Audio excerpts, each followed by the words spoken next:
Hi friends, welcome to Salem Punita's Recipes. இந்த வீடியோவில் சேலம் குகை ஸ்டைல் மட்டன் சுக்கா கிரேவி எப்படி பண்ணுறதுன்னு பார்க்கலாம். இந்த கிரேவி ரொம்பவே டேஸ்ட்டாக இருக்கும். இது சாதத்தோடு பிசைஞ்சு சாப்பிட்லாம், பிரியாணியோடு கலந்து சாப்பிட்லாம், இட்லி தோசை எல்லாத்துக்குமே ரொம்பவுமே சூப்பராக இருக்கும். அப்படி ஒரு டேஸ்டான மட்டன் சுக்கா கிரேவியை எப்படி செய்கிறதுன்னு இந்த வீடியோவில் பார்க்கலாம்.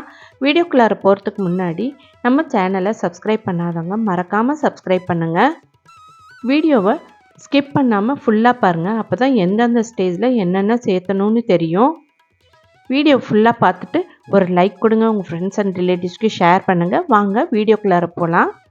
மட்டன் 2 கிலோ நல்லா வாஷ் பண்ணிவிட்டு குக்கரில் போட்டு உப்பு மஞ்சத்தூள் போட்டு கொஞ்சமாக முழுகிற அளவுக்கு தண்ணி சேர்த்துட்டு 3/4 பதத்துக்கு நம்ம வேக வச்சு எடுத்து வச்சுக்கலாம். இப்போ நம்ம மசாலா அரைச்சிக்கலாம். சோம்பு, கசகசா, மிளகு, பட்டை, லவங்கம், இது கூட இஞ்சி பூண்டு சேர்த்து நல்லா நைஸாக அரைச்சிக்கலாங்க. நம்ம வேணும்னா கிரைண்டரில் கூடயும் அரைச்சிக்கலாம். நல்லா நைஸாக இருக்கணும்.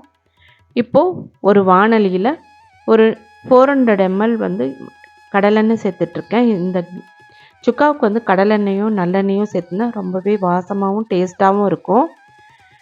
இதில் 1 டேபிள் ஸ்பூன் அளவுக்கு கடுகுளுத்தம் பருப்பு சேர்த்துக்கலாம். இதுக்கு நிறைய சின்ன வெங்காயம் சேர்த்தணும். இது நல்லா கரைஞ்சி கிரேவியில் கலந்துரும், ரொம்பவே டேஸ்ட்டாக இருக்கும். இப்போது கடுகுளுத்தம் பருப்பு நல்லா பொரிஞ்சிருச்சு. இதில் வெங்காயம் போட்டு நல்லா வதக்கிக்கலாம். கறிவேப்பிலையும் கூடயே சேர்த்துக்கலாம். இது கூட அரைச்ச விழுதை சேர்த்துட்டு ஒரு 2 நிமிஷம் போல் வதக்கிக்கலாம். பாருங்கள், எண்ணெய் பிரிஞ்சு வருது. இப்போ இது கூட நம்ம SPR ஹோம்மேட் மசாலாவோட கறி மசால் தூள் சேர்த்துக்கலாம். இது 2 டேபிள் ஸ்பூன் சேர்த்துட்ருக்கேன். 1 கிலோவுக்கு 1 டேபிள் ஸ்பூன், 2 டேபிள் ஸ்பூன் சேர்த்துட்ருக்கேன். இப்போ மிளகாத்தூள் சேர்த்துக்கலாம். நம்ம காரத்துக்கு தகுந்த மாதிரி சேர்த்துக்கலாம். இப்போ நான் அதுவும் 2 டேபிள் ஸ்பூன் போட்டிருக்கேன். மட்டன் இப்போ பாருங்கள் நல்லா 3/4 பதத்துக்கு வெந்திருக்கு. நல்லா வெந்துடக்கூடாது, 3/4 பதத்துக்கு வெந்தாவே போதும். நம்ம இதில் மசாலாவோடு சேர்த்து நல்லா வேக வைக்கணும். இப்போ இந்த வேக வச்ச மட்டனை இந்த மசாலாவில் சேர்த்துக்கலாம்.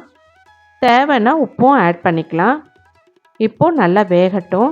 நல்லா மூடி போட்டுட்டு நல்லா மீடியம் ஹீட்டில் வச்சு வேக வச்சா ஒரே மாதிரி சீக்கிரமாக வெந்துடும். இப்போது இதுக்கு நம்ம தேங்காய் விழுத அரைக்கணும். இதுக்கு நிறைய தேங்காய் சேர்த்தக்கூடாது, கொஞ்சமாக தான் சேர்த்தணும். ஒரு 1/4 மூடி அளவுக்கு தேங்காவை நல்லா கரகரப்பாக அரைச்சி இதோட சேர்த்துக்கலாம். சேர்த்துட்டு நல்லா சுண்டி வரட்டும். கடைசியாக பெப்பர் தூள் அது 1 டேபிள் ஸ்பூன் அளவுக்கு போட்டுக்கலாம். பெப்பர் தூள் 1 டேபிள் ஸ்பூன் போட்டுட்டு கருவேப்பிலையை நல்லா வாஷ் பண்ணிவிட்டு நல்லா கசக்கி சேர்த்துக்கலாம். அப்போ தான் நல்லா வாசமாக இருக்கும்.